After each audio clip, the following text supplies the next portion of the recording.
Just weeks ago, the UK shattered its all-time June temperature record.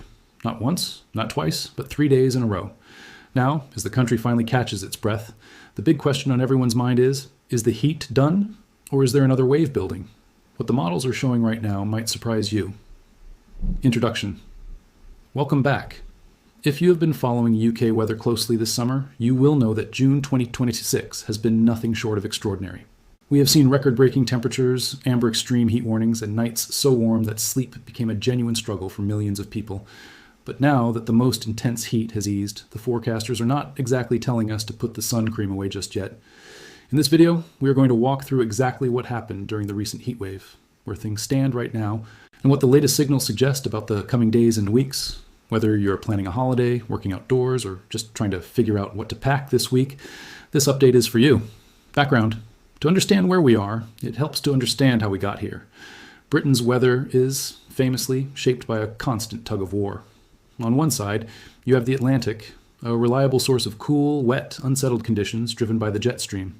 On the other, you have the European continent, which in summer can act like a giant heat store, pushing warm and sometimes extremely hot air northward into the British Isles. That is precisely what happened in mid to late June 2026. High pressure over mainland Europe allowed increasingly warm and humid air to build across southern and eastern areas of the UK, while lower pressure close to the northwest kept conditions more changeable. As the week progressed, the heat intensified dramatically. Met Office. The Met Office's Deputy Chief Forecaster Tom Crabtree described the event as developing into an impactful severe weather event, high with record-breaking June temperatures and very high humidity, a combination he called oppressive, bringing impacts across society from public health and infrastructure to power and water supplies. Met Office. That is not language the Met Office uses lightly, and the numbers backed it up entirely. Main discussion. Let us talk about what actually happened, because the scale of this event was genuinely historic.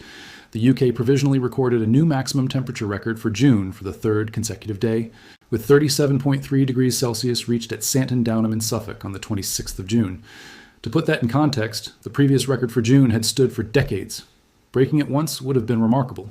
Breaking it 3 days in a row tells you something much bigger is going on with our climate. Met Office. Amber extreme heat warnings were issued and ran from Monday morning through to Thursday night, and the Met Office noted that the frequency and intensity of heat waves has increased worldwide.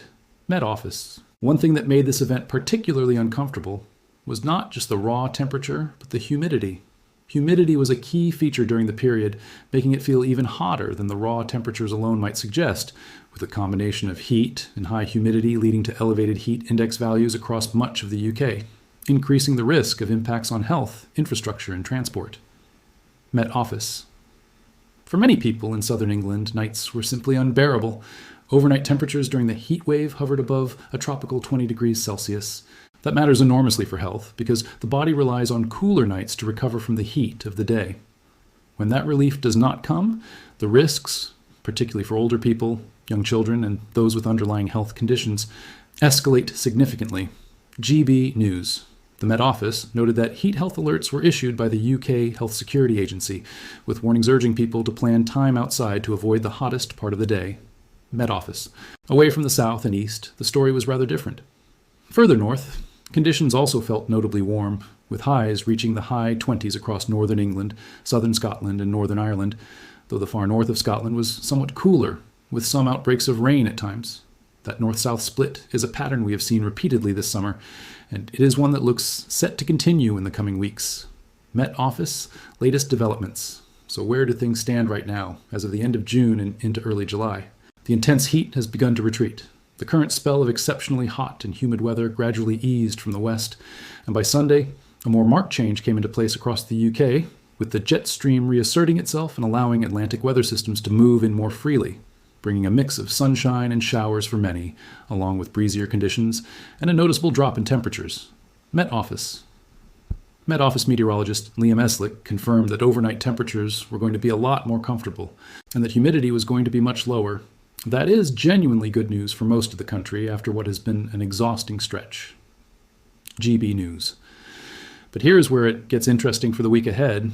Eastern areas, especially southeast England, are likely to hold on to the heat for longer, with temperatures still reaching the low 30s Celsius. Met Office. And beyond that, The models are already starting to raise eyebrows.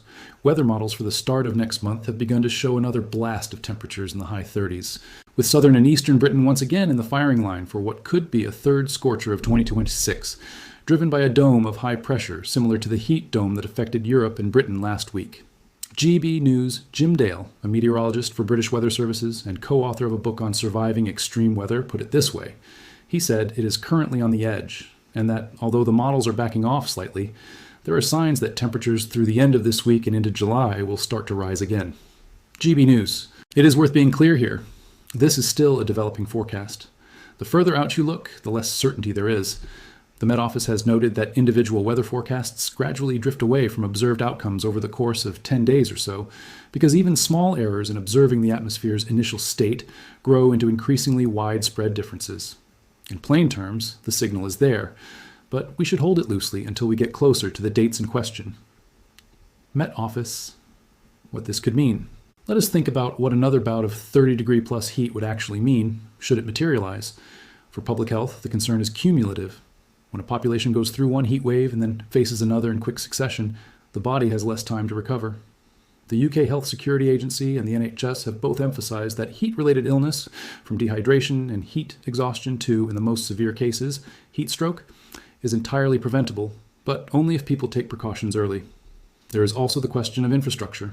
The transport network, particularly rail, is designed around a particular temperature range. When tracks buckle or overhead lines expand in extreme heat, delays and speed restrictions follow. That is something commuters know well from recent summers. Water safety is another significant concern, and one that tends to rise sharply alongside the temperature. The RNLI's National Water Safety Partner, Samantha Hughes, has urged people heading to the coast to remember that the water is still cold, even if the air feels hot, and that entering it unexpectedly can lead to cold water shock, causing a sudden increase in breathing and heart rate, which may trigger panic. The advice from the RNLI is to float to live, tilt your head back, relax, and control your breathing if you find yourself in difficulty. Met Office. And then there's the broader climate context that we cannot ignore. The Met Office has stated plainly that the frequency and intensity of heat waves has increased worldwide. The Met Office's 3-month outlook for summer 2026 assessed that hot conditions are more likely than usual for the UK overall this summer, increasing the chance of heatwave conditions developing at times. That does not mean every week will be a scorcher. Near average conditions remain possible. But it does mean we should treat this summer as one that demands greater awareness and preparation than we might have shown in previous years. Met Office conclusion. To bring everything together, the UK has just come through a historically significant heat wave that broke June temperature records 3 days in a row, reached nearly 37.5 degrees in parts of Suffolk, and triggered widespread health warnings. The worst of that heat has now eased for most of the country, with fresher Atlantic air bringing more typical summer conditions and much-needed relief in overnight temperatures. However, the story is not over. Southeast England is holding on to some warmth, and weather models are already hinting at the possibility of another significant heat event as we move into July.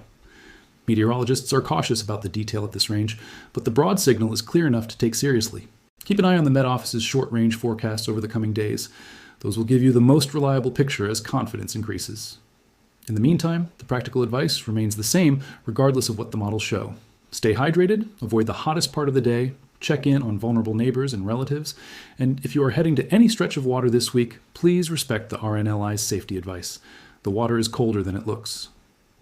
Call to action. That is everything for this update. If you found this breakdown useful, please give the video a thumbs up. It genuinely helps other people find this kind of content when they need it most.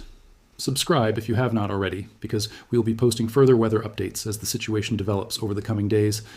And drop a comment below. I would love to know where you are in the UK and what the weather has been like where you are. Have you felt the heat this week, or has it passed you by? Let me know down below, and I will see you in the next one.